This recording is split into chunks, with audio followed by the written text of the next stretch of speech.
Il y a différents facteurs. Le premier, il est génétique, quoi qu'on en dise. Un des deux parents dans une famille a un problème de poids, désire faire des enfants. L'enfant a 40% de chance d'avoir des problèmes de poids. Lorsque les deux parents ont des problèmes de poids, on monte à 80% de chance. 80%. Vous, est-ce que c'est 80%. votre cas? Pardonnez-moi, mais je suis obligée de vous poser la question.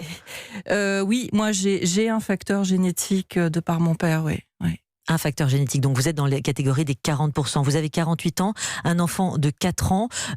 On s'en rend compte vite, on est aidé, on est soutenu vite, tôt, dès son enfance. Ça dépend où vous êtes. Ça dépend votre milieu socio-culturel. C'est les raisons pour lesquelles j'ai créé le collectif.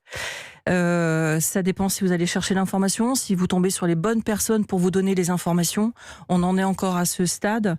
Et c'est pour ça que le collectif est né il y a 20 ans. Ça veut dire que si vous avez créé ce collectif, c'est que vous n'avez pas été aidé, accompagné, on n'a pas répondu à vos inquiétudes, à vos attentes, à vos C'est à vos souvent angoisses. le cas dans l'associatif et dans le bénévolat. Et d'ailleurs, j'en profite pour saluer tous les bénévoles qui travaillent sur ce sujet, sur tant d'autres d'ailleurs. On se rapproche des États-Unis sur cette mauvaise pente. Non, on en est encore loin. Le pays qui malheureusement a des chiffres catastrophiques, c'est le Mexique. On a aussi tout ce qui est pays arabes, mais pas au niveau de l'Afrique, un peu plus loin. Et par contre, on est très loin également aussi de ce qui a été fait dans les pays nordiques, où là, on a 25 ans de prévention qui ont été réalisés. Donc l'absence de prévention, c'est ce que vous pointez aussi dans voilà. De prévention de pédagogie. De prévention de pédagogie. Ça doit se passer dans les écoles, ça doit se passer dans la famille, évidemment. Expliquez-nous une chose, parce que je suis sûre que les auditeurs d'Europe 1, là, ce soir au 39-21, ont très envie de réagir et de vous interroger. Je vais le faire aussi pour eux. Les filles, les garçons, le facteur génétique, on l'a dit. Les filles, les garçons, est-ce qu'il y a une disparité?